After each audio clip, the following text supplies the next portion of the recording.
Cricket শোতে ভরপুর প্রশ্ন আসে সবসময় বিপিএল এর আপডেট নিয়ে, যে বিপিএল আসলে কয়টা দল থাকছে, কবে থেকে শুরু হচ্ছে, বা আদৌ হচ্ছে কি হচ্ছে না, সবকিছুর উত্তর মোটামুটি একটা পাওয়া গেছে। উত্তর পাওয়া গেছে বললে ভুল হবে। আচ্ছা, এখনো দোলাচল। বিপিএল এর আপডেট প্রতিদিনই আসে এবং সেটা চেঞ্জ হতে থাকে। এখন আমরা বলছি বিপিএল এর সর্বশেষ আপডেট কি। ধরুন ড্রাফটটা 30 তারিখে হওয়ার কথা, সেটা 4 বার বা 3 বার ডেট পরিবর্তন হয়ে 30 নভেম্বর এসে ঠেকেছে। 17 তারিখ ছিল, এরপরে 23 তারিখ ছিল, 25 তারিখ ছিল, 30 তারিখ। তো এখন আপনি প্রায় মাসখানেক আগে জানেন যে বিপিএল 5 দলের অনুষ্ঠিত হতে যাচ্ছে এবং বিপিএল এর যে টাইম ফ্রেমটা পাওয়া গেছে, নির্বাচনের একটা বিষয় আছে, সেই টাইম ফ্রেমে 5 দলের বেশি বিপিএল আয়োজন করা এবার বিসিবির পক্ষে সম্ভব না। তবে আজকে আবার ঘোষণা হলো যে বিপিএলটা হচ্ছে 6 দলের। Good news for cricketers, good news for us. এছাড়া আরও বেশ কিছু সিদ্ধান্ত এসেছে, যেমন বিপিএল 5 দলের পরিবর্তে 6 দল নিয়ে হবে। নতুন যুক্ত হয়েছে নোয়াখালী। এছাড়া টিকে আছে আগে নির্ধারিত হওয়া 5 ফ্র্যাঞ্চাইজি। প্লেয়ার্স ড্রাফট হবে 30 নভেম্বর, টুর্নামেন্ট 19 ডিসেম্বর শুরু হয়ে 16 জানুয়ারি শেষ হবে। এখন আপনি যদি টাইম ফ্রেমটা দেখেন, 19 ডিসেম্বর থেকে 16 জানুয়ারি, দল একটা বেড়েছে, টাইম ফ্রেমে কিন্তু পরিবর্তন আসেনি।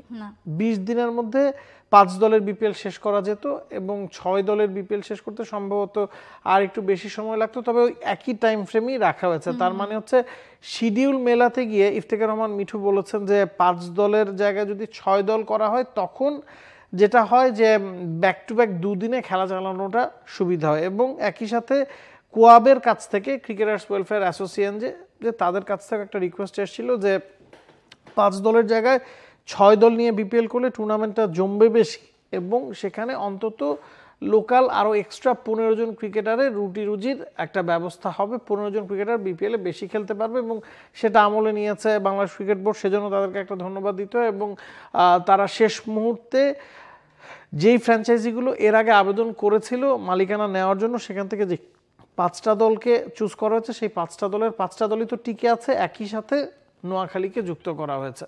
একদমই তাই। এবং যদিও 16 জানুয়ারির যে ডেডলাইনটা দেওয়া হয়েছে সেটাও কিন্তু আসলে শিওর বলেনি। আমরা দলগুলো দেখছি এই মুহূর্তে, যেই দলগুলো ছিল রংপুর রাইডার্স, স্টকি স্পোর্টসের বসুন্ধরার মালিকানাধীনের ঢাকা ক্যাপিটালস, এরপর রয়েছে Rajshahi Warriors, Sylhet Titans, Chattogram Royals এবং সেই সাথে যুক্ত হচ্ছে দেশ ট্রাভেলসের মালিকানায় নোয়াখালী এক্সপ্রেস। সো এই 6টা দল আপাতত কনফার্ম হয়েছে এবং যদিও বলা হয়েছে যে 16 জানুয়ারিতে এটা আপাতত একটা সম্ভাব্য ডেট শেষ করার জন্য স্কেডিউলটা মেলালে তখন আসলে বলা যাবে যে এক্স্যাক্টলি কবে শুরু শেষ হচ্ছে। যদিও 19 ডিসেম্বরটা শুরুটা মানে পারফেক্ট থাকছে এবং সেটা সিলেটে শুরু হচ্ছে। এবার নতুনত্ব আনতে চাচ্ছে বিসিবি, সিলেটে শুরু হবে বিপিএল, যদিও ওপেনিং সেরেমনিটা আবার 17 তারিখ ঢাকায় করতে চাচ্ছে তারা। গুড মুভ, আমি ভালো একটা জিনিসই দেখতে পাচ্ছি এখানে, কারণ সিলেটে সবসময় দর্শক হয়।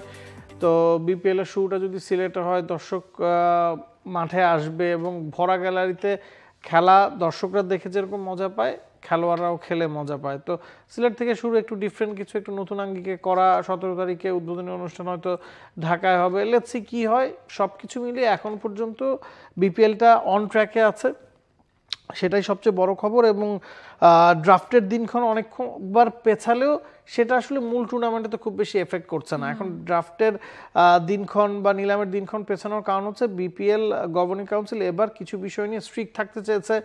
ব্যাংক গ্যারান্টি জমা দেওয়া, ফ্র্যাঞ্চাইজি ফি জমা দেওয়া, এই জায়গায় ছাড় দিতে চায়নি, সে কারণে হয়তো সময় নিয়েছে।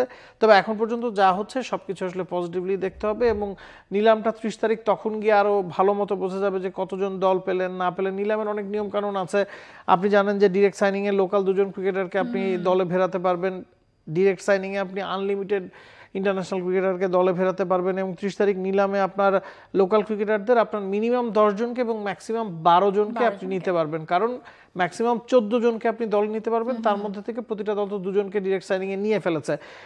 নোয়াখালী তাদেরকে অনেক বেশি কাজ করতে হবে, কারণ তাদের হাতে সময় নাই, মাত্র 3 দিন আছে নিলামের, এর আগে গুছিয়ে নিতে হবে। লোকাল ক্রিকেটারদের পেছনে আপনি 4.5 কোটি টাকা খরচ করতে পারবেন এবং ইন্টারন্যাশনাল ক্রিকেটারদের পেছনে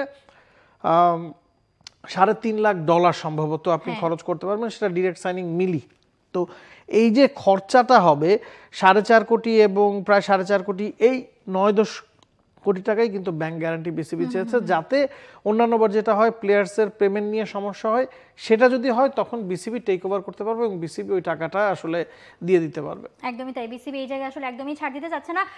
রয়েছেন সেখানে আসলে আমাদের সহকর্মী রিফাত তানভীর রাফি, আমরা রাফির কাছে সরাসরি চলে যাচ্ছি। রাফি, আমরা তো আসলে সরাসরি শুনেছি টি স্পোর্টসের পর্দায় ডিটেইলস জানানো হয়েছে বিসিবি থেকে যে বিপিএল নিয়ে এবার তাদের পরিকল্পনা বা চিন্তাভাবনা কি, আপনি এক্সট্রা আরও কিছু যদি জেনে থাকেন।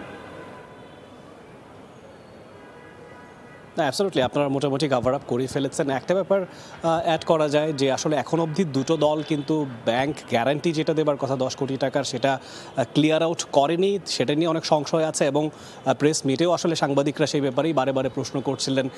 সেখানে ইফতেখার আহমেদ মিঠু, যিনি কিনা সদস্য সচিব বিপিএল গভর্নিং কাউন্সিলের, তিনি বলছিলেন যে অনুমতি বিলম্বে যদি তারা এই টাকাটা বিসিবির কাছে দেখাতে না পারে, সেক্ষেত্রে নিলামে তাদেরকে বসতে দেওয়া হবে না। সো বিসিবি কতটুকু স্ট্রিক্ট সেটা বোঝা যাচ্ছে। এবারে আগের বারের যেসব অনভিপ্রেত ঘটনা ঘটেছিল সেটার রিপিটেশন যেন না হয়, সেজন্যই আসলে এরকম স্ট্রিক্ট পজিশনে বিসিবি আছে। এবং ওভারঅল দলগুলোর মধ্যেও আসলে আলাদা করে একটা নজর ছিল যে এবারের বিপিএলটা কীভাবে ডিফারেন্ট হতে পারে। শুরুতে আমরা জেনেছিলাম 5টা দল থাকবে, 5টা দল থাকলে বিপিএলের আবেদন অনেকখানি হারায়, সেটার কথা আমরা ক্রিকেট শোতেও ইতিপূর্বে আলোচনা করেছি, যে কারণে 6টা দল হওয়া এবং শেষ মুহূর্তে নোয়াখালী অ্যাড হয়েছে। নোয়াখালীর মানুষজনের আলাদা নজর নিশ্চয়ই থাকবে। Hopefully it's going to be a fantastic BPL this time. Rafi, আপনি বলছিলেন যে দুটো দল এখনো পর্যন্ত ফ্র্যাঞ্চাইজি মানি পরিশোধ করলো, যেই ব্যাংক গ্যারান্টি চাওয়া হয়েছিল 10 কোটি টাকা, সেটা পরিশোধ করেনি। বাকি দলগুলোর কি অবস্থা এবং কোন দুটো দলকে নিয়ে এখনো আসলে অশনি সংকেত আছে যারা নিলামে নাও বসতে পারে, নামগুলো কি আসলে বলা হয়েছে কিনা?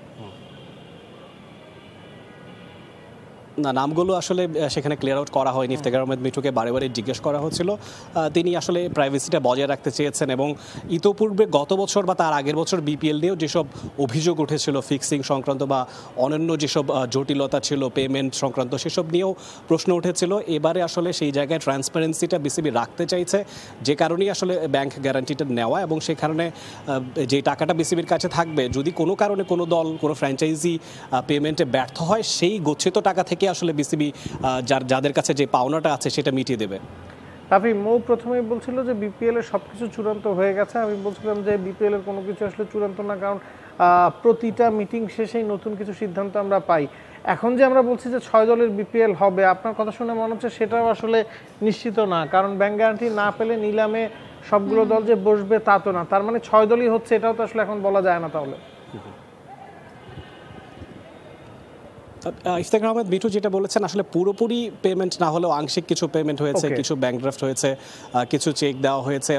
হোপফুলি বাই টুমরো সে ব্যাপারে তিনি ক্লিয়ার আউট হয়ে যাবেন এবং দলগুলো অবশ্যই নিলামে বসতে চাইবে। আপনি যদি বিপিএলের নিলামে বসতে না পারেন, আপনার দল গোছানোটাই কিন্তু খুবই কঠিন হয়ে যাবে এবং আপনি বেস্ট প্লেয়ারদেরকে আপনি অ্যাভেল করতে পারবেন না যদি আপনি নিলামে না বসতে পারেন। সেই ব্যাপারগুলো নিশ্চয়ই দলগুলো জানা আছে এবং তারা চাইবে যত দ্রুত সম্ভব পেমেন্টগুলো ক্লিয়ার আউট করে নিলামের দিকে নজরটা রাখতে। আমি একেবারে শেষ প্রশ্ন একটু ছোট করে জানতে চাই যে চট্টগ্রামকে নিয়ে প্রশ্ন ছিল, তাদের মালিকানা নিশ্চিত হয়েছে এবং নোয়াখালী নতুন করে আসলে ইনক্লুড হয়েছে। এই দুটো দলের জন্য কারোর সাথে কি আসলে কথা হয়েছে কিনা বা তারা কেউ এসেছিলেন কিনা বিসিবিতে? কারণ সময় তো আসলে খুব কম, আপনার নিলামে বসার আগে একটা প্রিপারেশনেরও দরকার হয়, বা ডিরেক্ট সাইনিং আপনি কাকে করছেন, দেশি হোক বিদেশি হোক, সেই অনুযায়ী তো আপনাকে নিলামে বসতে হবে এবং আপনার গ্যাপগুলো ফিল আপ করতে হবে। অ্যাবসলিউটলি, আসলে এখানে আসলে দুটো দলের ইনক্লুশন হওয়া এবং আমরা যেটা জানি যে আসলে বিপিএল প্রতি বছরই দল বদলাতে থাকে, হাতে গোনা 2-3টি দল বাদে বাকি দলগুলো প্রতিবারই সাফল হতে থাকে। এক ঢাকার মালিকানায় কতবার বদল হয়েছে সেটা আমরা জানি, চিটাগং বলুন সিলেট বলুন, বারেই চেঞ্জ হতে থাকে। আসলে এই পরিবর্তন এড়ানোর জন্যই কিন্তু 5 মৌসুমের জন্য বিসিবি এই পদক্ষেপটা নিয়েছে যে যেই দলই থাকুক না কেন অ্যাটলিস্ট 5টা মৌসুম আপনাকে এনশিওর করতে হবে। সেই ব্যাপারগুলো হোপফুলি যে দলগুলো এনলিস্টেড হয়েছে 6টা দল, সেটা যদি থাকে তাহলে ক্রিকেটের জন্য আসলে ওভারঅল অনেক বেশি পজিটিভ ব্যাপার বয়ে আনবে। রাফি, অসংখ্য ধন্যবাদ আমাদের সাথে যুক্ত হওয়ার জন্য। দর্শক, রিফাত তানভীর রাফি মিরপুর থেকে জানাচ্ছিলেন বিপিএল এর সবশেষ আপডেট। হ্যাঁ, সবশেষ আপডেটই বলতে হচ্ছে, কারণ বিপিএল এর সবকিছুই আসলে চূড়ান্ত নয়, সবকিছু শেষ মুহূর্তে গিয়ে হয়তো পরিবর্তিত হয়ে যেতে পারে। আমরা 6 দলের কথা বলছি, সেটাও আসলে কিছুটা ঝুলে আছে। তবে যতটুকু বোঝা যাচ্ছে বিপিএল এর নিলামটা 30 তারিখ শুরু হতে যাচ্ছে এবং নিলামটা 6 দলেরই হতে যাচ্ছে এবং টুর্নামেন্টটা সম্ভবত 6 দলেরই হবে। For more updates, subscribe to our YouTube channel and click on the bell icon. Follow us on Facebook and Instagram. Download T-Sports app to enjoy exciting games and highlights. Visit tsports.com.